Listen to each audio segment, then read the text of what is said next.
क्या मतलब आपने क्यों ऐसा किया है? मारियाना ने हैरत भरे लहजे में कहा। मैं डियाना के साथ टैक्सी में बैठकर वापस आ रही थी। जब हमारी टैक्सी ज़ीशान कॉलोनी में दाखिल हुई तो मैंने इमरान को एक कार से उतरते हुए देखा। उसकी नज़रें मुझ पर पड़ी, लेकिन उसका अंदाज बता रहा था कि वो फौरी तौर पर मुझे पहचान नहीं सका, और उसको यहाँ देखकर मैं समझ गई कि इमरान और उसके साथियों ने बहरहाल हमारी रहायश का पता और इस कॉलोनी का पता चला लिया है। हालांकि हमने डाइट देने के लिए फोर्ड के जरिए जीप के साथ साथ ज़ीशान कॉलोनी की कोठी बुक कर रखी थी।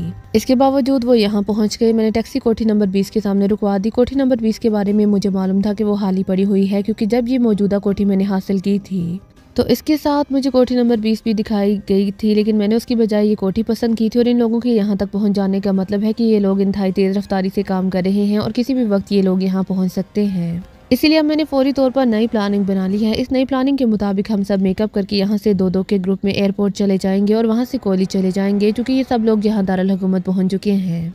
इसलिए कोहली अब महफूज जगह है। हम वहाँ कोहली में अपना बाकी मानदा मिशन मुकम्मल करेंगे और फिर आरान चले जाएंगे। जब तक इमरान और उसके साथी लेबॉर्ट्री की तबाही का सुनकर कोहली पहुँचेंगे, हम इस वक्त तक आरान पहुँच जाएंगे और फिर वहाँ आसानी से एक्रीमिया पहुँच जाएंगे। इस तरह इमरान और उसके साथी हमें यही दारुल हुकूमत में ही तलाश करते रह जाएंगे। उनके जहन में ये तसव्वुर भी नहीं होगा कि हम कोहली भी जा सकते हैं। मादाम ट्रेसी ने तफसील बताते हुए कहा, और सबके चेहरों पर मादाम ट्रेसी के लिए तहसीन के तासुरात उभराए। मादाम, आपको इसीलिए क्राउन एजेंसी का दिमाग कहा जाता है। आपकी जहानत वाकई हैरत अंगेज है। जैक्सन ने कहा, हमारा मुकाबला इंतहाई ज़हीन और शातिर आदमी से है, इसीलिए उसके मुकाबले में जहानत का इस्तेमाल ही काम आ सकता है। और अब तक हम इसीलिए कामयाब हैं कि हमने जहानत से काम लिया है।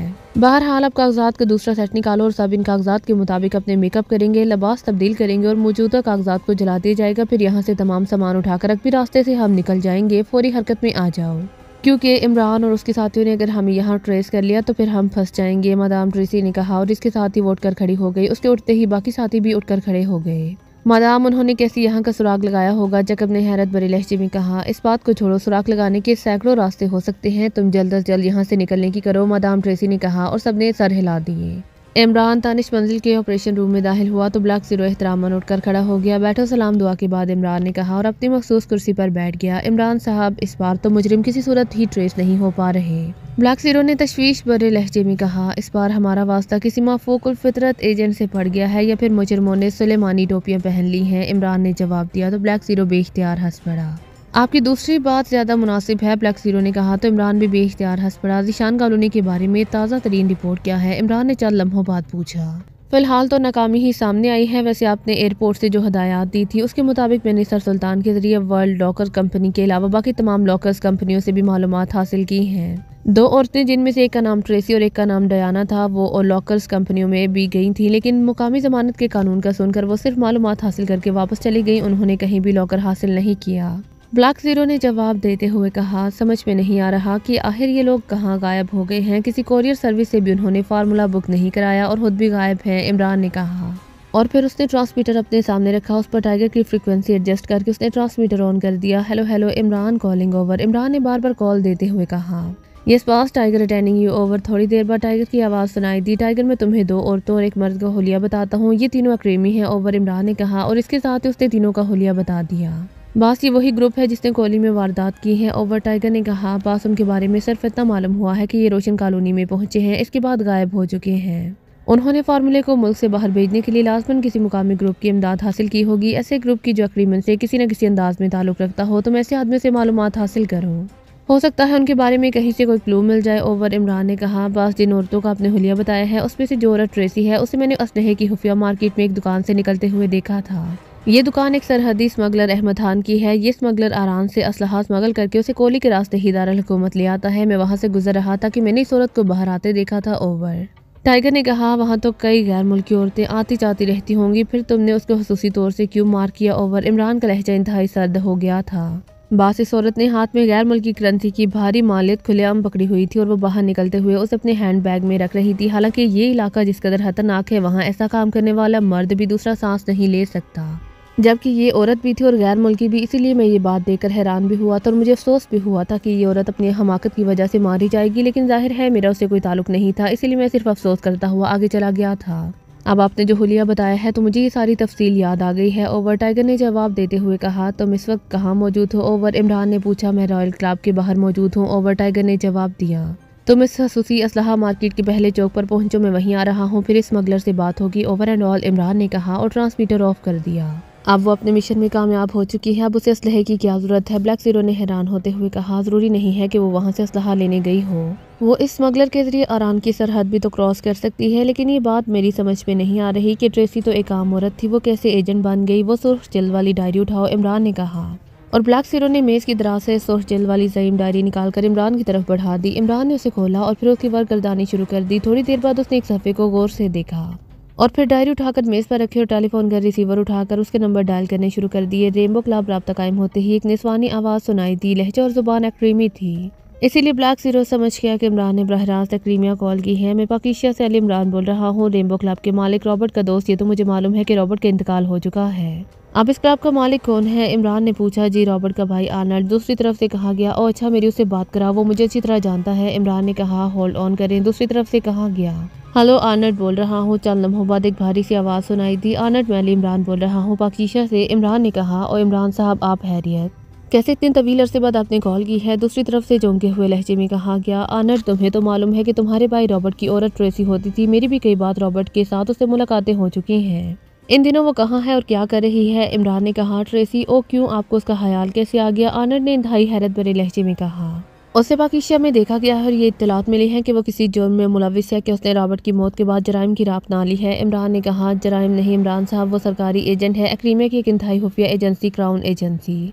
वो उसकी एक सेक्शन की सरबराह है और उसे क्राउन एजेंसी का दिमाग कहा जाता है। रॉबर्ट की वजह से मेरी उससे खासी दोस्ती है और अक्सर उससे मुलाकातें होती रहती हैं, इसलिए मुझे मालूम है। आर्नल्ड ने कहा, ओ अच्छा, तो ये बात है, क्या तुम्हें इस क्राउन एजेंसी के बारे में मजीद मालूमात हासिल हैं? इमरान ने कहा, नहीं, ये भी ट्रेसी ने ही मुझे बताया था, इसलिए मुझे मालूम है कि उसने मुझे सख्ती से मना कर दिया था कि मैं किसी को ये बात ना बताऊं, क्योंकि crown agency top secret agency है। लेकिन आपकी रॉबर्ट से दोस्ती देखते हुए मैंने आपको बता दिया है, लेकिन प्लीज़ आप मेरा नाम सामने नहीं लाएंगे। आर्नल्ड ने कहा। उसका लहजा बता रहा था कि इस वक्त वो बेहयाली में बात कर गया है, लेकिन अब बचता रहा है, तुम बेफिक्र रहो, तुम मुझे अच्छी तरह जानते हो, तुम्हारा नाम कहीं और किसी सतह पर नहीं आएगा। इमरान ने जवाब देते हुए कहा। शुक्रिया, आर्नल्ड ने कहा। तो इमरान ने भी शुक्रिया अदा करके रिसीवर रख दिया। अब बात वाज़ेह हुई है कि ये ट्रेसी ही है जिसने ये फार्मूला हासिल किया है और उसने वाकई इंतहाई जहानत से काम लिया है। अगर उसे क्राउन एजेंसी का दिमाग कहा जाता है तो गलत नहीं कहा जाता। बहरहाल अब मैं उसे कवर कर लूंगा, इमरान ने कहा और उठ खड़ा हुआ। उसके उठते ही ब्लैक ज़ीरो भी एहतरामन उठ खड़ा हुआ। तुम अपने तौर पर इस क्राउन एजेंसी के बारे में मालूमात हासिल करो, हो सकता है कि मुझे इन लोगों के पीछे एक्रीमिया जाना पड़े, इमरान ने कहा। तो ब्लैक ज़ीरो ने इस बात में सर हिला दिया। इमरान मुड़कर तेज कदम उठाता बैरूनी दरवाजे की तरफ बढ़ गया। थोड़ी देर बाद उसकी कार तेजी से इस मार्केट की तरफ बढ़ी चली जा रही थी जहां खुफिया तौर पर असलहा फरोख्त किया जाता था। मार्केट के पहले चौक में जाकर इमरान ने कार एक तरफ बनी हुई खसूसी पार्किंग में रोकी तो उसी लम्हे एक तरफ से टाइगर तेज से कदम उठाता उसकी तरफ बढ़ने लगा। बास, मैं यहाँ काफ़ी देर से आया हुआ हूँ और मैंने मालूम कर लिया है कि अहमद खान अपनी दुकान पर मौजूद है, टाइगर ने करीब आकर कहा। तो इमरान ने इस बात में सर हिला दिया। क्या वो तुम्हें जानता है? इमरान ने आगे बढ़ते हुए कहा। जी हाँ, वो चूँकि असलहे का स्मगलर है और ज़ेर ज़मीन दुनिया में असलहा की सप्लाई करता है, इसीलिए ज़ेर ज़मीन दुनिया के तमाम बड़ों से उसके हाथ से गहरे ताल्लुकात हैं और उसी हवाले से मेरी उससे कई बार मुलाकात हो चुकी है, टाइगर ने जवाब देते हुए कहा। यह असलहा क्या वो सिर्फ आरान की सरहद से ही स्मगल करता है या दूसरे ममालिक से भी उसके राब्ते हैं? इमरान ने पूछा। सुना तो यही है कि इसके सारे कारोबार आरान के रास्ते ही होता है, टाइगर ने जवाब देते हुए कहा और इमरान ने इस बात में सर हिला दिया। थोड़ी देर बाद वो एक काफ़ी बड़ी दुकान में दाखिल हुए। दुकान में बज़ाहिर कंबल और जैकेट्स वगैरह का कारोबार होता था। एक तरफ बड़े से काउंटर के पीछे एक बड़ी मूंछों वाला अधेड़ उम्र आदमी बैठा हुआ था। यही मूंछों वाला अहमद खान है। दुकान में दाखिल होते ही टाइगर ने कहा। तो इमरान ने इस बात में सर हिला दिया। और टाइगर, तुम? हैरियत और ये साहब कौन है? अहमद खान ने उन्हें अपनी तरफ बढ़ते देखकर कहा और उठकर खड़ा हो गया। ये मेरे बास हैं, अली इमरान साहब, और इमरान साहब ये अहमद खान है। टाइगर ने तारुफ की रस्म अदा करते हुए कहा। बास? ओ, लेकिन मैंने तो पहले कभी इन्हें नहीं देखा। बहरहाल खुशामदीद जनाब, अहमद खान ने मुसाफिया करते हुए कहा। वो क्या मुहावरा है कि एक बार देखा दूसरी बार देखने की तमन्ना है, लेकिन मुझे एक बार देखने के बाद दूसरी बार देखने की तमन्ना नहीं रहती।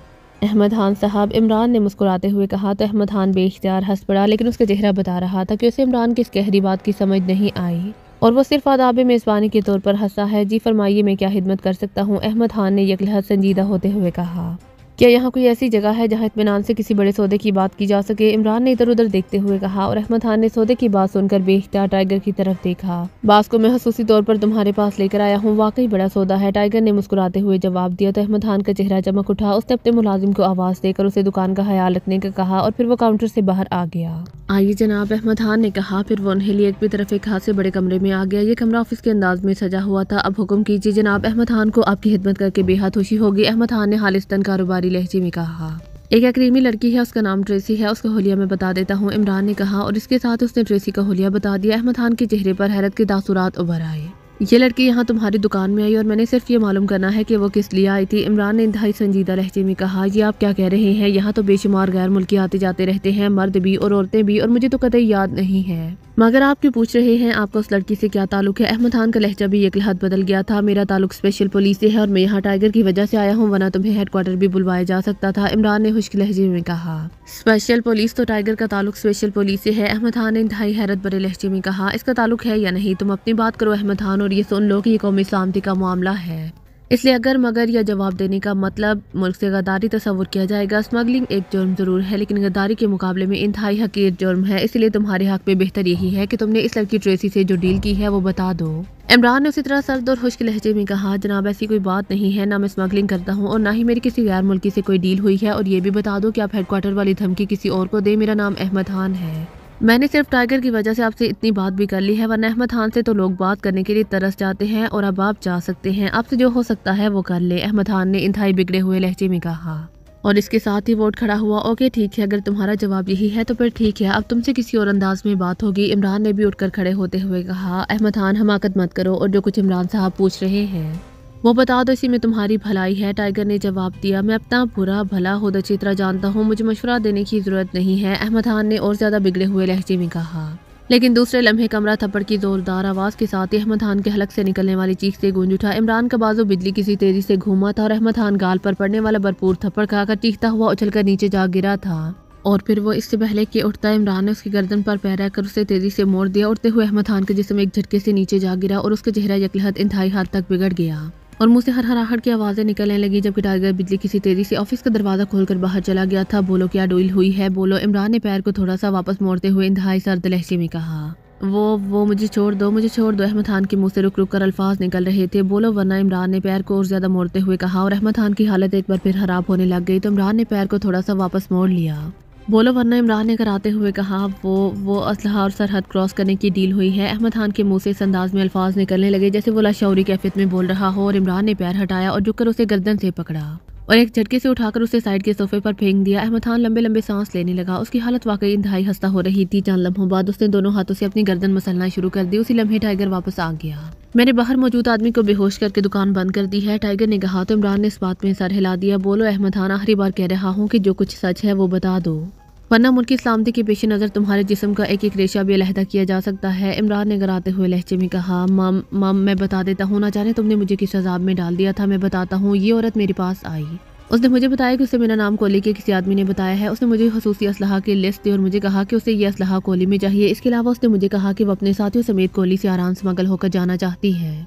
मैंने उसे टालने के लिए बहुत बड़ी रकम बता दी, लेकिन इस औरत ने मुझे मेरी तलब करदा रकम से भी ज्यादा नकद रकम दे दी और साथ ये कहा कि उसके पास बहुत रकम है, वो मुझे आराम पहुंचकर ये सारी रकम दे देगी। मैं उसे दुकान के दरवाजे तक छोड़ने गया तो उसने मुझे हैंडबैग से इंतहाई भारी रकम की घड़ियां निकाल कर दिखाई और मुझे कहा कि मैं ये रकम हासिल कर सकता हूँ अगर मैं उसे और उसके साथियों को आराम पहुंचा दूं। मैंने वादा कर लिया और वो चली गई। अहमद खान ने जवाब देते हुए कहा, पूरी तफसील बताओ, कौन सा असलहा है और कहाँ पहुँचाना है, और तुमने उन्हें कहाँ से लेकर आरान की सरहद क्रॉस करानी है और किस तरह, तफसील बताओ। इमरान ने कहा, उसने कोहली में टूरिस्ट विलेज की रहाइश का नंबर 12 में असलहा पहुंचाने का कहा था। कोहली में मेरे आदमी मौजूद हैं, इसलिए मैंने फ़ोन पर उन्हें असलहे के बारे में तफसील बता दी और असलहा पहुंचाने का भी कह दिया। इस औरत ने कहा था कि उसने अपने 6 साथियों समेत आरान जाना है। इसके साथियों में उसके साथ 2 औरतें और 4 मर्द हैं और ये सब अक्रीमी स्याह हैं। कोहली में एक होटल रेड स्टार है, उसका मालिक आजम खान है। आजम खान मेरे भाई और कारोबारी शरीक है। आराम से असलहा स्मगल करने का सारा काम आजम खान करता है। मैंने आजम खान को फ़ोन पर हदायत दे दी और इस औरत को बता दिया कि वो जब चाहे रेड स्टार होटल में पहुंचकर आजम खान से मिलकर मेरा नाम ले तो आजम खान उन्हें एक खास जीप में सवार करके आसानी से आराम पहुंचा देगा। वो ये काम करता रहता है और उसके राब्ते इंतहाई गहरे हैं। उसका माल और उसकी जीप पे ट्रक और चेक नहीं किए जाते। अहमद खान ने कहा, आजम खान का फ़ोन नंबर क्या है? इमरान ने कहा तो अहमद खान ने फ़ोन नंबर बता दिया। यहाँ से कोहली का कोड नंबर क्या है? इमरान ने पूछा तो अहमद खान ने कोड नंबर बता दिया। मैं ये नंबर मिलाता हूँ, तुम आजम खान से बात करो और उससे मालूम करो कि क्या इस औरत को असलहा सप्लाई कर दिया गया है या नहीं, और ये औरत और उसके साथी भी कोहली में है या आरान जा चुके हैं। इमरान ने कहा तो अहमद खान ने इस बात में सर हिला दिया। इमरान ने मेज़ पर रखे हुए फ़ोन का रिसीवर उठाया और तेज़ी से नंबर प्रेस करने शुरू कर दिए। Red star hotel. राब्ता कायम होते ही एक मर्दाना आवाज़ सुनाई दी तो इमरान ने रिसीवर सोफे पर बैठे हुए अहमद खान के हाथ में दे दिया। लाउडर का बटन वो पहले ही प्रेस कर चुका था, इसीलिए दूसरी तरफ से आने वाली आवाज़ बखूबी सुनाई दे रही थी। अहमद खान बोल रहा हूँ दारुल हुकूमत से, आजम खान से बात कराओ। अहमद खान ने कहा अच्छा खान। दूसरी तरफ से कहा गया तो इमरान ने रिसीवर उसके हाथ से झपटा, इसके साथ ही उसका दूसरा बाजू घुमा और उसकी मुड़ी हुई उंगली का हुक पूरी कुव्वत से अहमद खान की कनपट्टी पर पड़ा तो वो चीख मारकर साइड पर गिरा और फिर पलट कर नीचे जा गिरा। उसी लम्हे साथ खड़े हुए टाइगर की लात हरकत में आई और अहमद खान की कनपट्टी पर पड़ने वाली दूसरी दर्द ने उसे यकलहत बेहिस्सो हरकत कर दिया। इमरान इस दौरान माउथ पीस पर हाथ रखे खड़ा था। हेलो, आजम खान बोल रहा हूँ। चंद लम्हों बाद एक भारी सी आवाज़ सुनाई दी। अहमद खान बोल रहा हूँ। आजम खान, वक्त प्रेमी औरत आई थी तुम्हारे पास? इमरान ने अहमद खान के लहजे में कहा। नहीं, अभी तक तो नहीं आई, अलबत्ता मैंने तुम्हारे कहने पर लिस्ट के मुताबिक असलहा उनकी रहायशगाह पर भिजवा दिया था। क्यों, क्या कोई खास बात हो गई है? दूसरी तरफ से चंद लम्हे खामोश रहने के बाद पूछा गया।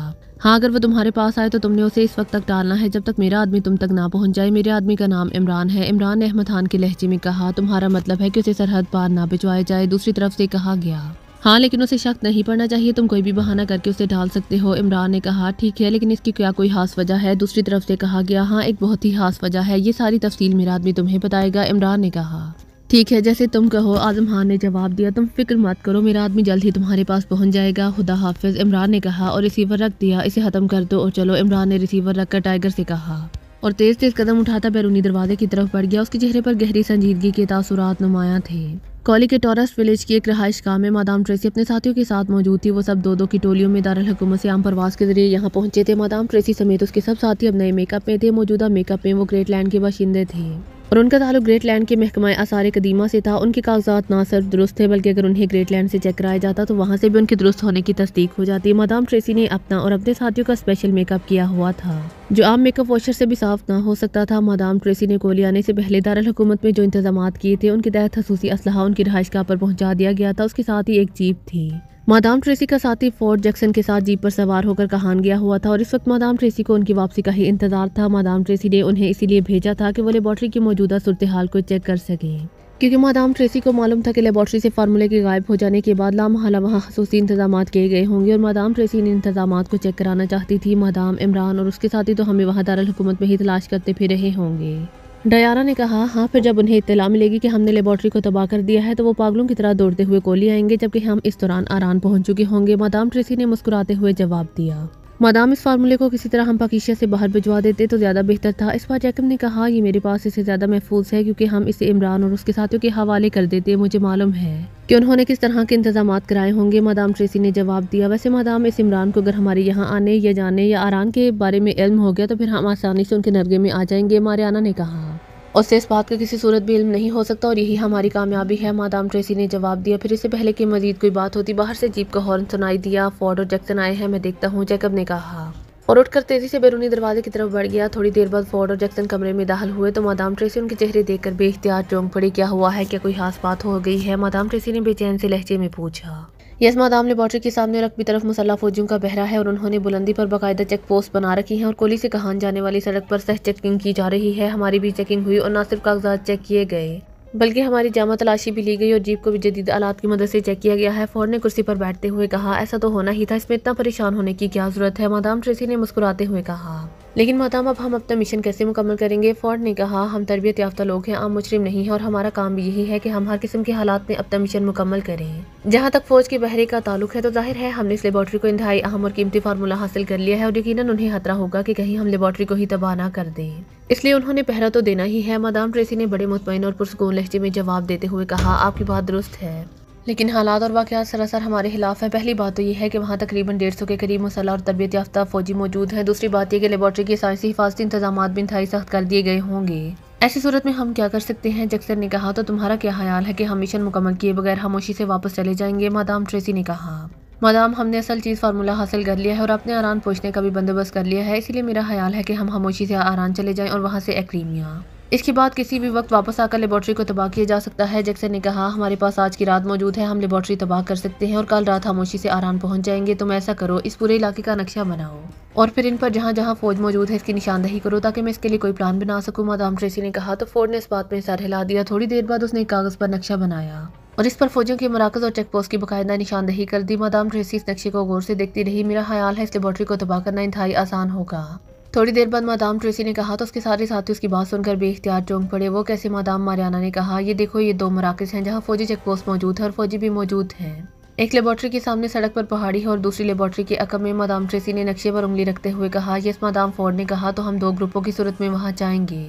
जैक्सन, मारियाना और जैकब एक ग्रुप में होंगे। जैक्सन इस ग्रुप का लीडर होगा। ये ग्रुप अक की तरफ से जाएगा और इस मरकज पर लेजर फायरिंग के जरिए उनका खात्मा करेंगे। दूसरा ग्रुप मेरी सरकर्दगी में होगा।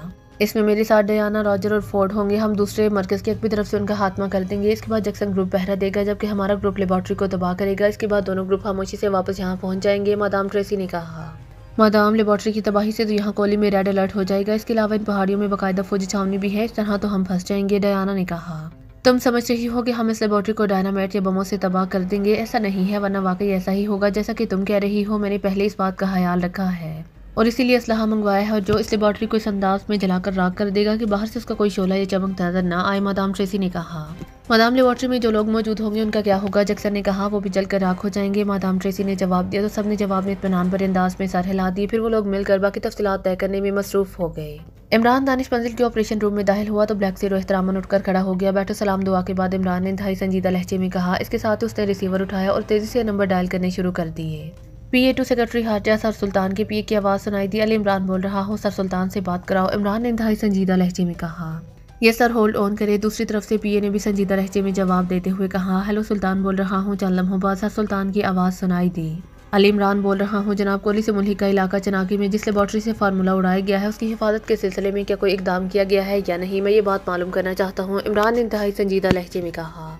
क्या कोई खास बात हो गई है जो तुम इस कदर संजीदा हो गई हो? सर सुल्तान ने इंतहाई परेशान से लहजे में कहा। हाँ, जो मुझे इत्तला मिली है उसके मुताबिक ये काम क्रीम की क्राउन एजेंसी का एक सेक्शन कर रहा है और उन्होंने फार्मूले को मुल्क से निकालने में नाकामी पर एक और प्लान बनाया है कि चूंकि हम उन्हें यहाँ दारुल हुकूमत में तलाश कर रहे हैं, इसलिए वो लोग यहाँ से कोली जा रहे हैं ताकि वहाँ इस लेबॉर्ट्री को तबाह करने के साथ साथ स्मगलरों की मदद से आरान पहुंच जाए, इमरान ने जवाब देते हुए कहा। और लेकिन फिर तो तुम्हें फौरन उनके पीछे कोली जाना चाहिए, सर सुल्तान ने भी तशवीश भरे लहजे में कहा। मैं तो कोली पहुंच जाऊंगा, लेकिन मैं पहले ये मालूम करना चाहता हूँ कि इस लेबॉर्ट्री की हिफाजत के लिए कोई खुसूसी इंतजाम किया गया है या नहीं, और अगर किया गया है तो क्या, ताकि मैं उसकी हिफाजत के लिए जो कार्रवाई करूँ उसमें इन इंतजामात को भी पेश नज़र रखूँ। इमरान ने कहा। मैं मालूम करता हूँ, तुम कहाँ से बात कर रहे हो? सर सुल्तान ने कहा। दानिश मंजिल से, इमरान ने जवाब दिया।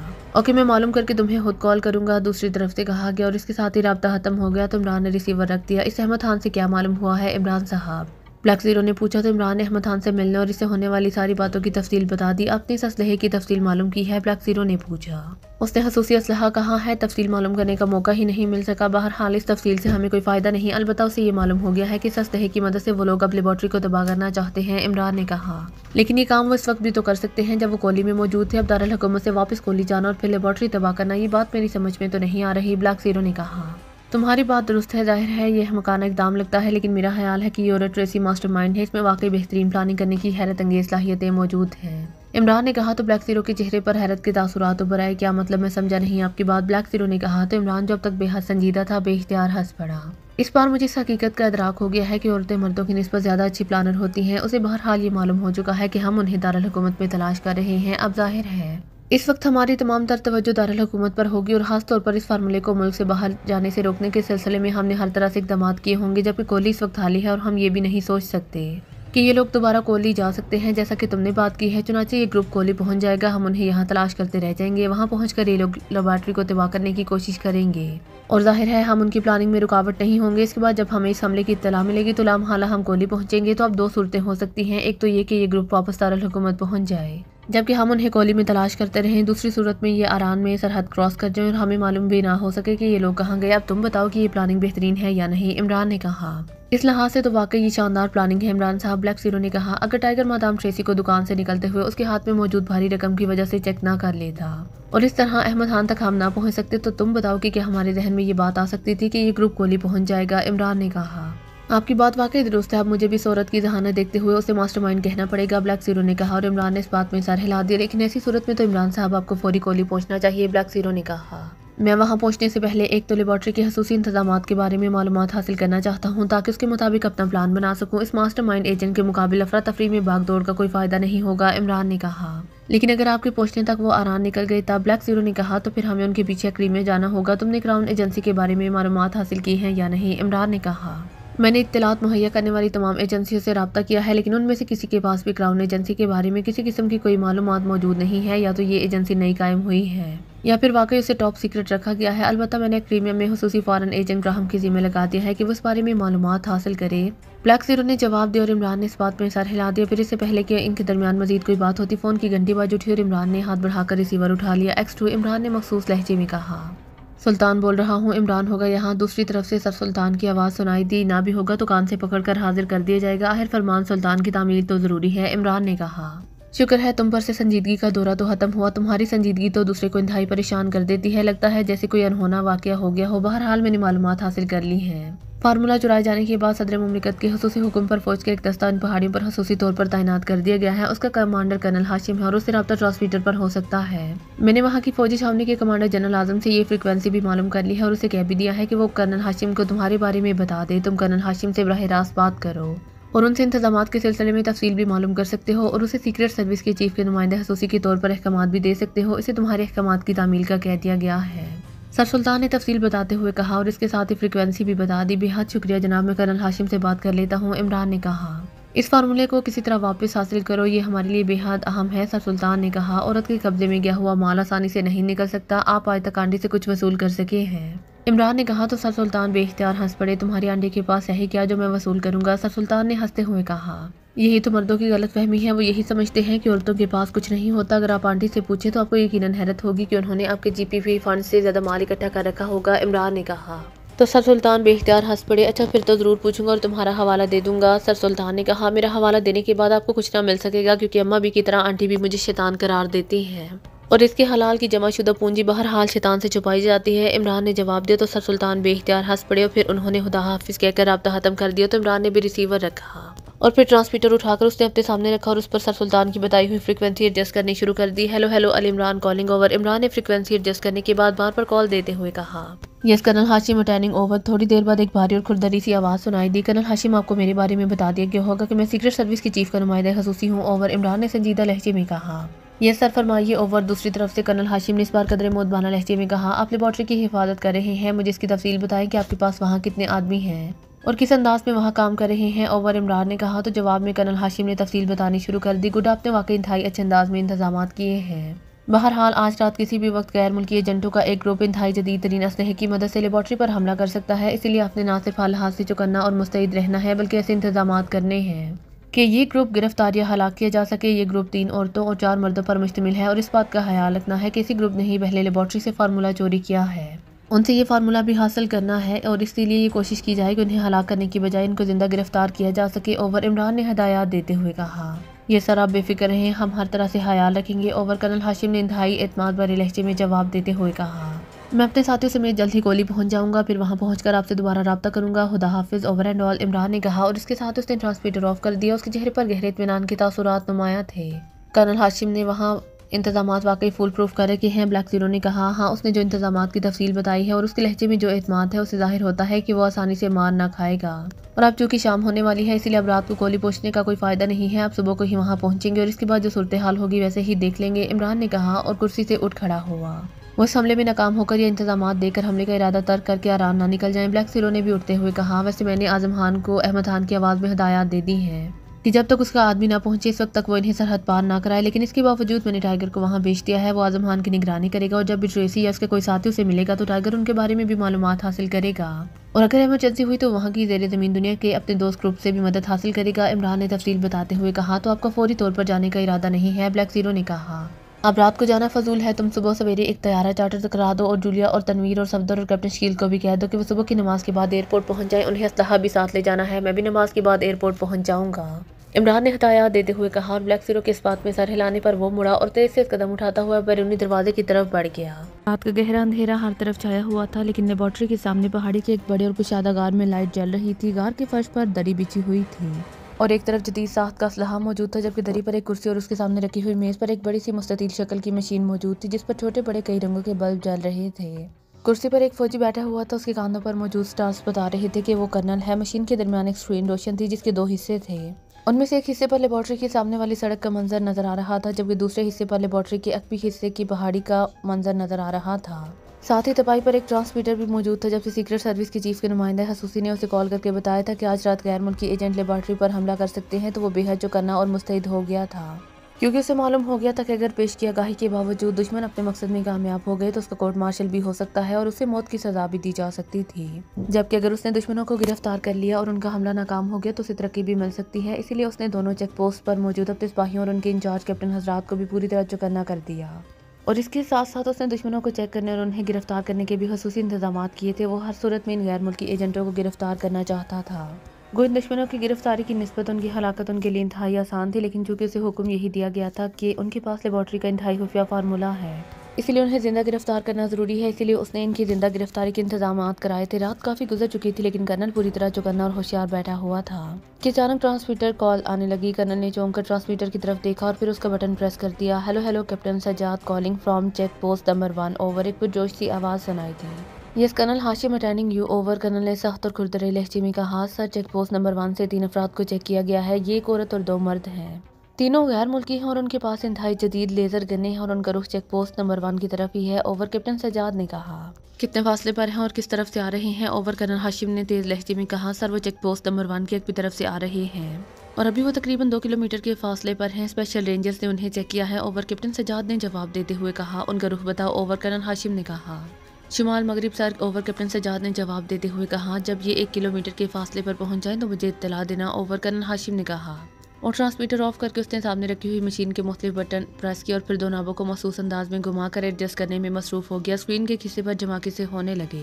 ये लोग इस तरफ से आ रहे हैं जिस तरफ का मुझे ख्याल तक भी नहीं था, कर्नल हाशिम ने बड़बड़ाते हुए कहा। फिर एडजस्ट करने के बाद उसने एक और बटन दबाया तो स्क्रीन का वो हिस्सा एक जमाके से रोशन हो गया। अब इस पर पहाड़ी इलाका नजर आ रहा था। गार से बाहर हालांकि गहरा अंधेरा था, लेकिन खसूसी साख्त के नस्ब शुदा कैमरों की वजह से स्क्रीन पर मंजर इस तरह वाज़ेह और रोशन नजर आ रहा था जैसे दिन का वक्त हो। उसी लम्हे ट्रांसमीटर से एक बार फिर कॉल आनी शुरू हो गई तो कर्नल हाशिम ने हाथ बढ़ाकर बटन प्रेस कर दिया।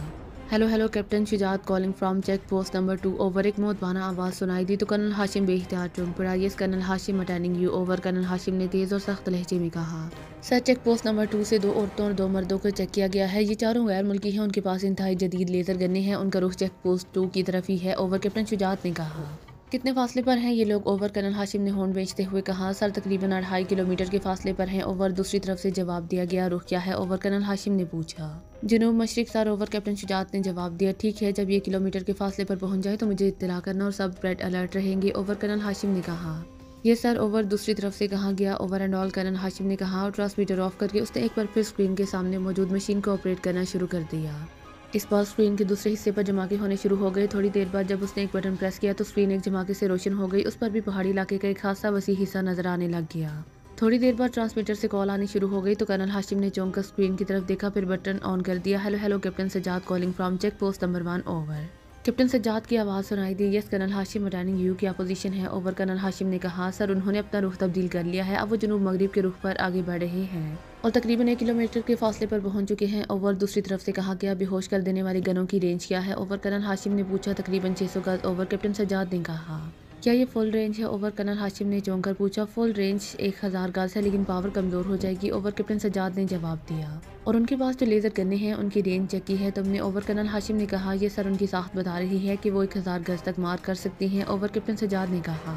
ओह वेरी बैड, जल्दी करो, अपनी बेहोश कर देने वाली गनों की रेंज फुल करो। जैसे ही वो 1000 गज के फासले पर पहुंचे इनके फौरी फायर खोल दो, इससे पहले कि वो लेज़र गनों से तुम्हारी चेक पोस्ट ही उड़ा दे। ओवर कर्नल हाशिम ने तेज तेज लहजे में हुक्म देते हुए कहा। Yes sir. Over captain Sajjad ने जवाब दिया। इसके साथ ही राब्ता खत्म हो गया तो कर्नल हाशिम ने ट्रांसमीटर ऑफ किया और एक बार फिर सामने मौजूद मशीन की नॉबों को एडजस्ट करने में मसरूफ हो गया। स्क्रीन पर मंजर बदलता चला गया। उसी लम्हे ट्रांसमीटर एक बार फिर कॉल देने लगा तो कर्नल हाशिम ने मशीन से हाथ हटाया और तेजी से ट्रांसमीटर ऑन कर दिया। Hello hello captain Shujaat calling. Over captain Shujaat की आवाज़ सुनाई दी। Yes colonel Hashim attending you. Over colonel Hashim ने कहा। सर वो तकरीबन 1 किलोमीटर के फासले पर पहुंच चुके हैं। ओवर कैप्टन शुजात ने कहा। बेहोश कर देने वाली गनों को फुल रेंज पर फिक्स कर दो। जब वो 1000 गज की रेंज में पहुंचे तो उन पर फौरी फायर कर दो, क्योंकि उनके पास जो लेज़र गने हैं उनकी रेंज भी 1000 गज बताई जा रही है। इसलिए इससे पहले कि वो हम पर फायर खोलें हमें उन पर फायर खोल देना चाहिए और जैसे ही वो बेहोश हों उन्हें वहाँ से उठवाकर यहाँ नंबर 1 पर पहुँचा दो। ये काम इंतहाई एहतियात और होशियारी से करना है क्योंकि ये गैर मुल्की एजेंट इंतहाई तरबियत याफ्ता होते हैं। ओवर कर्नल हाशिम ने तेज़ लहजे में कहा। ये सर। ओवर दूसरी तरफ से कहा गया और कर्नल हाशिम ने ओवर एंड ऑल कहकर ट्रांसमीटर ऑफ कर दिया। अब उसकी नजरें स्क्रीन पर जमी हुई थी और चेहरे पर कदरे बेचैनी के तासुरात नुमाया थे। फिर अचानक वो चौंक पड़ा जब उसने चेक पोस्ट नंबर 1 वाली स्क्रीन पर एक आदमी को एक चट्टान से कूद कर दूसरी चट्टान पर चढ़ते हुए देखा। उसके हाथ में वाकई एक जदीद और खासी दूर मार टाइप लेजर गन थी। उसके पीछे दूसरा आदमी था और फिर आखिर में एक औरत थी। स्क्रीन पर वो तीनों वाज़े तौर पर नजर आ रहे थे। थोड़ी देर बाद दूसरी स्क्रीन पर भी दुश्मन एजेंट नजर आना शुरू हो गए। उनकी तादाद 4 थी, उनमें से 2 मर्द और 2 औरतें थी। चेक पोस्ट नंबर 1 वाली पर स्क्रीन पर मर्द आगे थे और औरत उनके पीछे थी, जबकि दूसरी स्क्रीन पर एक औरत आगे थी, जबकि उसके पीछे 2 मर्द और इसके पीछे एक औरत थी और वो सब इंतहाई चौकन्ना और इंतहाई मुहतात नजर आ रहे थे। वो बड़े माहिराना अंदाज में चट्टानों की ओट लेते हुए और रुक रुक कर आगे बढ़ रहे थे। कर्नल हाशिम खामोश बैठा उन्हें देख रहा था। उनके हेवले अब मजीद वाज़ेह होते जा रहे थे। फिर अचानक उसने पहली स्क्रीन पर आने वाले 3 अफराद को चौंकते हुए देखा और इसके साथ ही उनके इर्द गिर्द यकलहर सफेद रंग का धुआं सा फैलता चला गया और वो तीनों उछलकर नीचे गिरे और फिर चट्टानों पर लुढ़कते हुए एक बड़ी चट्टान के साथ जाकर रुक गए। उनके जिस्म बेहिस्सो हरकत हो चुके थे। उनके हाथों में मौजूद जदीद लेजर गन्नें चट्टानों पर गिरकर लुढ़कती हुई गहराई में जाकर नजरों से गायब हो गई। कर्नल हाशिम के चेहरे पर इत्मीनान के तासुरात उभर आए थे। थोड़ी देर बाद उसने दूसरी स्क्रीन पर नजर आने वाले 4 अफराद को भी इसी तरह चौंकते हुए देखा। फिर सफेद रंग के धुएं ने अचानक इन चारों को घेर लिया और इसके साथ ही इन चारों का भी वही हशर हुआ जो पहले 3 अफराद का हुआ था। वेल्डन कर्नल हाशिम के मुंह से निकला और उसके चेहरे पर इत्मीनान के तासुरात उभर आए। उसने हाथ बढ़ाकर मशीन ऑफ कर दी और उठकर गार के दहाने की तरफ बढ़ता चला गया। लेकिन अभी वो गार के दहाने तक ना पहुंचा था कि ट्रांसमीटर से कॉल आना शुरू हो गई तो कर्नल हाशिम तेजी से पलटा और उसने दोबारा कुर्सी पर बैठकर ट्रांसमीटर ऑन कर दिया। Hello captain Sajjad calling over. Captain Sajjad की आवाज़ सुनाई दी। Yes colonel Hashim attending you. तुमने वाकई बर वक्त और दुरुस्त इक़दाम किया है। मैंने व्यू मशीन पर चेक कर लिया है। अब तुम इन तीनों को उठाकर नंबर 1 पहुंचा दो। लेकिन तुमने और तुम्हारे साथियों ने इसी तरह मुहतात और चौकन्ना रहना है। हो सकता है इनका कोई और ग्रुप इनके अकब में आ रहा हो। ओवर कर्नल हाशिम ने कहा और इसके साथ उसने ट्रांसमीटर ऑफ कर दिया। लेकिन उसी लम्हे दोबारा कॉल आना शुरू हो गई। ये कैप्टन शुजात की कॉल थी और कर्नल हाशिम ने उसे भी वही हिदायत दी जो इससे पहले वो कैप्टन सज्जाद को दे चुका था। और फिर ट्रांसमीटर ऑफ करके वो उठा और दोबारा गार के दहाने की तरफ बढ़ने लगा। अब उसके चेहरे पर गहरे इत्मीनान और कामयाबी के तासुरात नुमाया थे। मादाम ट्रेसी अपने साथियों समेत बड़े मुहतात और चौकन्ना अंदाज में चट्टानों की ओट लेकर लेबोरेटरी की तरफ बढ़ी चली जा रही थी। वो सबसे आगे थी जबकि इसके पीछे रॉजर और फोर्ड और सबसे आखिर में डयाना थी। इन सब के हाथों में लॉन्ग रेंज लेजर गन्नें मौजूद थी। चेक पोस्ट का हेवला उन्हें गुप अंधेरे में भी नजर आ रहा था। ये चेक पोस्ट एक ऊंची चट्टान पर बनाई गई थी और ये बाकायदा लकड़ी का केबिन था जिसके बाहर लकड़ी की ही बाड़ लगाई गई थी। लेकिन चेक पोस्ट गहरी तारीकी में डूबी हुई थी। यूं लगता था जैसे हाल ही हो, क्योंकि मादाम ट्रेसी ने कई बार नाइट टेलीस्कोप की मदद से उसे भगोड़ चेक किया था। लेकिन वहाँ किसी किस्म की कोई नकलो हरकत नहीं थी। इसी वजह से मादाम ट्रेसी मुतमईन हो गई थी कि यहाँ मौजूद फौजी रस्मन अपनी ड्यूटी निभा रहे हैं। वो यकीनन इस वक्त गारों के अंदर मौजूद होंगे और सो रहे होंगे। मुसलसल पहाड़ी चट्टानों पर चढ़ते चढ़ते वो अब लेबोरेटरी के काफी करीब पहुंच गए थे। उसने कलाई पर बंधी हुई रोशन डायल वाली घड़ी पर वक्त देखा और फिर हाथ उठाकर अपने साथियों को रुकने का इशारा किया। क्या हुआ मादाम? अकब में आने वाले रॉजर ने चौंक कर पूछा। कुछ नहीं, मैंने जैक्सन के साथ वक्त मुकर्रर किया हुआ है और अभी इस मुकर्ररा वक्त में 10 मिनट रहते हैं, इसलिए हमें तेजी नहीं करनी चाहिए, वरना इस बार हो सकता है कि हम वक्त से पहले ही हमला कर दें और जैक्सन और उसके साथी अभी पहुंचे ही ना हो। इस तरह फौजी चौकन्ना हो जाएंगे। मादाम ट्रेसी ने जवाब देते हुए कहा। मादाम आप ट्रांसमीटर पर जैक्सन से बात कर लें, इस तरह ज़्यादा कंफर्मेशन हो जाएगी। अकब में आने वाली डयाना ने कहा। नहीं, यहाँ हो सकता है कॉल कैचर मौजूद हो, इस तरह वो सब होशियार हो जाएंगे, मादाम ट्रेसी ने कहा और सबने इस बात में सर हिला दिए। वो कुछ देर चट्टानों की ओट में रुके रहे। मादाम ट्रेसी ने एक बार फिर घड़ी में वक्त देखा और आगे बढ़ने लगी। एक चट्टान को फलांग कर वो दूसरी चट्टान पर पहुंची और फिर रुक गई, क्योंकि यहाँ से वो चेक पोस्ट अब इस कदर करीब आ चुकी थी कि उनकी लेजर गनों की रेंज में आ सकती थी। इसलिए वो सोच रही थी कि करीब जाकर हमले का आगाज करे या यहीं से फायरिंग शुरू कर दे। इसके साथ ही इस बड़ी सी मस्ता चट्टान पर पहुंच चुके थे कि अचानक उन्हें आसमान से साएं साएं की बेशुमार आवाज़ें सुनाई देने लगीं। यूँ लगता था जैसे परिंदों का झुंड उड़ता हुआ उनकी तरफ आ रहा हो। अभी वो हैरत से इस आवाज़ को सुन ही रहे थे कि अचानक चटाह चटाह की आवाज़ें उनके आगे पीछे और दाएं बाएं से सुनाई देने लगीं और अभी उनके जहन पूरी तरह संभल भी ना पाए थे कि हर तरफ सफ़ेद रंग का धुआं सा जैसे चट्टानों में से निकलने लगा और इसके साथ ही मादाम ट्रेसी को यूँ महसूस हुआ जैसे उसको किसी ने इंतहाई तेज रफ्तारी से घूमते हुए पंखे के साथ बांध दिया हो। उसने लाशौरी तौर पर अपने आप को संभालने की कोशिश की, लेकिन जहन के घूमने की रफ्तार बढ़ती ही चली गई और फिर जैसे उसके तमाम एहसासात इस गर्दिश में गुम होकर रह गए। उसके जहन पर गहरी तारीकी ने गलबा पा लिया था। फिर जिस तरह गहरे अंधेरे में जुगनू चमकता है, इस तरह उसके जहन में भी रोशनी का नुक्ता सा चमका और फिर ये नुक्ता आहिस्ता आहिस्ता फैलता चला गया। चंद लम्हों बाद जब उसके जहन में रोशनी पूरी तरह फैल गई तो बेइख्तियार उसकी आंखें खुल गईं और उसके गुमशुदा एहसासात जैसे वापस आने शुरू हो गए और इसके साथ उसने लाशौरी तौर पर अपने जिस्म को समेटने की कोशिश हुई तो उसे एहसास हुआ कि उसका जिस्म पूरी तरह हरकत नहीं कर रहा। फिर जैसे उसके जहन में वो लम्हात किसी फिल्म के सीन की तरह घूम गए जब उसने साए साए की आवाज़ों के बाद चटाह चटाह की आवाज़ें सुनी थी और इसके साथ ही उनके इर्द गिर्द की चट्टानों ने सफ़ेद रंग का धुआं उगलना शुरू कर दिया और फिर उसका जहन इंतहाई तेज रफ्तारी से घूमना शुरू हो गया था। इसके साथ ही वो चौंक पड़ी। उसने देखा कि वो खुले इलाके की बजाय एक बड़े से गार के फर्श पर इस अंदाज में बैठी हुई है कि उसकी पुश्त दीवार के साथ लगी हुई है। उसे एहसास हुआ कि उसके दोनों हाथ उसकी पुश्त पर बंधे हुए हैं। इस तरह उसके दोनों पैर भी एक दूसरे के साथ जोड़कर बांधे गए हैं। उसने सर घुमाकर इधर उधर देखा और उसके मुंह से बेख्तर एक तवील सांस निकल गया, क्योंकि ना सिर्फ इस ग्रुप के साथ ही बल्कि जैक्सन और उसके साथी भी इस कार में मौजूद थे। वो सब इसी अंदाज में बैठे हुए थे। अलबत्ता उनकी गर्दनें ढलकी हुई थी। कार में एक बड़ी सी मेज़ पर एक मुस्ततील शक्ल की मशीन पड़ी हुई थी। इसके साथ एक कुर्सी थी जो हाली थी। उसके साथ एक दवाई पड़ी हुई थी जिस पर एक लॉन्ग रेंज खसूसी साख्त का ट्रांसमीटर था। कुर्सी पर एक सख्त गिर चेहरे का मालिक आदमी बैठा हुआ था। उसके जिस्म पर फौजी यूनिफॉर्म थे और उसके कांधों पर मौजूद स्टार से साफ पता लग रहा था कि फौज में इसका रैंक कर्नल का है। उसकी कुर्सी के साथ जरा पीछे हटकर एक फौजी सिपाही खड़ा था जिसके कांधे से मशीन गन लटक रही थी। उसके हाथ में एक बड़ी सी नीले रंग की शीशी थी जिसकी गर्दन लंबी थी। गार से बाहर हल्की हल्की सुबह की रोशनी थी इसका मतलब है कि तुम्हारे असाब इन सबसे ज़्यादा मजबूत है कि तुम इन सबसे पहले होश में आ गई हो। क्या नाम है तुम्हारा? कर्नल ने सख्त और कुरदरी लहजे में ट्रेसी से मुखातिब होकर कहा। हम कहाँ हैं और तुम कौन हो? ये सब क्या है? हमें क्यों बांधा गया है? हमने क्या जुर्म किया है? मादाम ट्रेसी ने कहा तो वो कर्नल बेइख्तियार हंस पड़ा। बहुत खूब, तुम वाकई तरबियत याफ्ता लोग हो, वरना कोई आम औरत इस अंदाज का रद्द-ए-अमल जाहिर नहीं कर सकती। इसने तो चीखना और रोना शुरू कर देना था। बहरहाल मेरा नाम कर्नल हाशिम है और ये भी सुन लो कि हमें तुम्हारे हमले की इत्तला पहले ही मिल चुकी थी, इसलिए ना सिर्फ हम पूरी तरह चौकन्ना थे बल्कि हमने खसूसी इंतजामात किए थे। और अगर हमें दारुल हुकूमत से ये हुक्म ना मिला होता कि तुम्हें जिंदा गिरफ्तार किया जाए क्योंकि तुमने इस लेबोरेटरी से फार्मूला उड़ाया है जो अब तुमसे बरामद किया जाएगा, तो तुम्हारी लाशें अब तक चील कवे खा चुके होते। इस कर्नल ने, जिसने अपना नाम हाशिम बताया था, इसी तरह सख्त और कुरदरे लहजे में कहा और मादाम ट्रेसी ने बेइख्तियार एक तवील सांस लिया, क्योंकि बावजूद अपनी जहानत और अक्लमंदी की वो इंतहाई सादा से अंदाज में ट्रैप कर ली गई थी। इसी लम्हे उसके साथियों को होश आना शुरू हो गया था। लेकिन हम तो एजेंट नहीं हैं, हम तो स्याह हैं। मेरा नाम मारिया है और ये मेरे साथी हैं। हम सब ग्रेटलैंड के बाशिंदे हैं और हमारा ताल्लुक वहाँ के महकमा आसार कदीमा से है। हमारे पास मुकम्मल कागजात मौजूद हैं। तुम बेशक हमारे कागजात चेक करा लो और अपनी पूरी तसल्ली करा लो। तुम्हें यकीनन कोई बड़ी गलतफहमी हुई है, मादाम ट्रेसी ने कहा। इसके साथ ही उसकी उंगलियों तेजी से अपनी कलाइयों पर बंधी हुई रस्सियों को खोलने में मसरूफ थी। फिर उसने महसूस कर लिया कि इसके हाथ फौजियों की मखसूस तकनीक से बांधे गए हैं और उसे इसी बात का ख्याल था क्योंकि उसने सामने फैली हुई अपनी टांगों पर बंधी हुई रस्सी की गांठ को पहले ही देख लिया था। उसने गांठ को टटोलना शुरू कर दिया और फिर गांठ उसके हाथ में आ गई। अब उसके लिए रस्सी खोलना और अपने हाथ आज़ाद कराना कोई मुश्किल काम नहीं था, लेकिन असल मसला उसकी टांगों में बंधी हुई रस्सी का था। इसलिए कर्नल की बात का जवाब देने के साथ साथ उसका जहन तेजी से ये सोचने में मसरूफ था कि उसे किस तरह अपने आप को आज़ाद कराना चाहिए। तो तुम स्याह हो क्या? स्याह अपने पास इंतहाई जदीद लेजर गन और इंतहाई जदीद लेजर पिस्टल रखते हैं क्या? उनके पास ऐसे जदीद बम होते हैं जो शोला और धमाका पैदा किए बगैर हर चीज़ को जला दें? कर्नल हाशिम ने इंतहाई तंजिया लहजे में कहा। नहीं, ये असलहा हमारे पास कैसे हो सकता है? हम तो स्याह हैं, मादाम ट्रेसी ने जवाब दिया। उसने साथ साथ ही चेक कर लिया था कि एक एक करके उसके सारे साथी होश में आ चुके थे। बहरहाल अब तुम बताओगे कि वो फार्मूला कहाँ है। और ये भी सुन लो कि मेरा नाम कर्नल हाशिम है और मेरी यूनिट में मुझे इंतहाई सफाक आदमी समझा जाता है, इसीलिए इस ख्याल में ना रहना कि मैं तुम्हें औरत समझकर तुमसे नरमी का सलूक करूंगा। मैं तुम्हारे जिस्म का एक एक रेशा अलग कर दूंगा। कर्नल हाशिम ने कहा। तुम्हारी कलाइयों पर फौजी अंदाज की गांठ है, इसे खोल लो, हमने वहाँ कब्जा करना है। लेकिन इस वक्त जब मैं हमले का आगाज करूं, मादाम ट्रेसी ने हाशिम की बात का जवाब देने के बजाय मखसूस कोड में अपने साथियों को हदायत देनी शुरू कर दी। क्या ये क्या कह रही हो? कर्नल हाशिम ने चौंक कर हैरत भरे लहजे में कहा। मैं इब्रानी जुबान में कदीम दौर के इस देवता को पुकार रही हूँ जो मुश्किल वक्त में काम आता है, जो कि हमारा ताल्लुक सारे कदीमा से है, इसीलिए हमें देवताओं की जुबान आती है, मादाम ट्रेसी ने जवाब दिया। तो कर्नल हाशिम बेइख्तियार हंस पड़ा। तुम जितने देवताओं को चाहे पुकार लो, यहाँ कोई तुम्हारी मदद के लिए नहीं आ सकेगा। तुम मेरे सवालों का जवाब दो, कर्नल हाशिम ने कहा। तुमने यकीनन हमारी तलाशी ली होगी, मादाम ट्रेसी ने कहा। ना सिर्फ तुम्हारी बल्कि तुम्हारी जेबों की भी तलाशी ले ली गई है, लेकिन सवाए असलहा के और कुछ नहीं मिला, इसलिए अब तुम शराफत से बता दो कि फार्मूला कहाँ है। कर्नल हाशिम ने इंतहाई सर्द लहजे में कहा। हमारे पास कोई फार्मूला नहीं है। जिसके पास फार्मूला था वो दूसरा ग्रुप है और वो तो दारुल हुकूमत चला गया है और हमें नहीं मालूम कि वो कहाँ है, मादाम ट्रेसी ने जवाब दिया।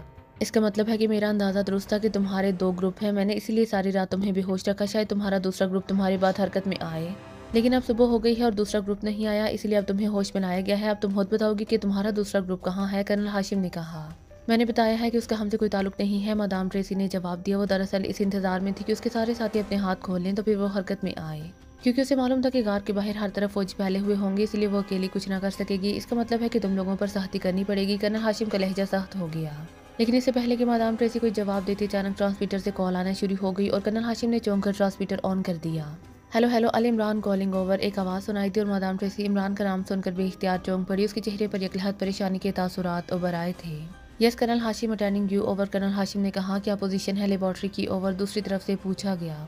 हमने हमलावरों को गिरफ्तार कर लिया है, वो इस वक्त हमारे सामने मौजूद हैं। ओवर। कर्नल हाशिम ने बड़े फाहराना लहजे में कहा। कितनी तादाद है इनकी और वो किस पोजीशन में है? ओवर। इमरान का लहजा चौंका हुआ था। 3 गैर मुल्की औरतें और 4 गैर मुल्की मर्द हैं, वो इस वक्त बंधे हुए हैं। ओवर। कर्नल हाशिम ने कहा। उनकी तलाशी ली है? ओवर। दूसरी तरफ से पूछा गया। हाँ, लेकिन उनके पास जदीद असलहा के और कुछ भी नहीं है। ओवर। कर्नल हाशिम ने कहा। वो होश में है या बेहोश है? ओवर। दूसरी तरफ से पूछा गया। अभी उन्हें होश दिलाया गया है। अब मैं उनसे पूछगिछ कर रहा था कि आपकी कॉल आ गई है। उनका कहना है कि फार्मूला उनके दूसरे ग्रुप के पास है जो दारुल हुकूमत में है। ओवर। कर्नल हाशिम ने कहा। मैं कोहली से ही आपको कॉल कर रहा हूँ, मैं आपके पास पहुँच रहा हूँ, आप उन्हें फौरी तौर पर दोबारा बेहोश कर दें, वो इंतहाई तरबियत याफ्ता एजेंट है। ओवर। इमरान ने कहा। ठीक है, जैसा आप कहें। ओवर। कर्नल हाशिम ने कहा। तो दूसरी तरफ से ओवर एंड ऑल के अल्फाज के साथ ही राब्ता खत्म हो गया और अब मादाम ट्रेसी ने फौरी तौर पर एक्शन में आने का फैसला कर लिया, क्योंकि अब देर उनके लिए नुकसानदेह साबित हो सकती थी। चुनाचे वो यकलहत एक झटके से उठकर खड़ी हो गई, फिर इससे पहले कि कर्नल हाशिम और इसके पीछे खड़ा फौजी कुछ समझता। मादाम ट्रेसी ने उन पर छलांग लगा दी और वो अचानक हमले की वजह से न सिर्फ कर्नल हाशिम को बल्कि इसके पीछे खड़े हुए मुसल्लह सिपाही को भी गिराने में कामयाब हो गई। कर्नल हाशिम ने उसे उछाल दिया लेकिन इसी लम्हे उसके साथी इन पर टूट पड़े और फिर चंद लम्हों में ही कर्नल हाशिम और इसके सिपाही दोनों की गर्दनें टूट चुकी थी। मादाम ट्रेसी और इसके साथियों ने तमाम काम इंतहाई बर्क रफ्तारी से किया और इन दोनों को उन्होंने संभलने का मौका भी ना दिया था। जैक्सन और रॉजर ने हाथों के साथ साथ अपनी टांगें भी खोल ली थी, इसीलिए इन दोनों ने कर्नल हाशिम और इस फौजी सिपाही को इस अंदाज में छाप लिया था कि कर्नल की हलक से आवाज़ भी ना निकल सकी थी और वो हलाक हो गए थे। मादाम ट्रेसी और दूसरे साथियों ने भी अपनी अपनी टांगें खोल ली थी। सुनो, बाहर यकीनन फौजी होंगे और सीक्रेट सर्विस के लोग भी यहाँ पहुँचने वाले हैं, इसलिए हमने इंतहाई बर्क रफ्तारी से काम करना है। हमारा असलहा यहाँ मौजूद है, वो ले लो। और सबसे पहले इन दोनों चौकियों को उड़ाना है, इसके बाद लेबॉर्ट्री का खात्मा करके हम फौरी तौर पर कोली जाएंगे। फिर वहाँ से कहान का रुख करना है। जल्दी करो, फौरन एक्शन में आ जाओ। फौरन, मादाम ट्रेसी ने कहा और उसके साथ ही बर्क रफ्तारी से हरकत में आ गए।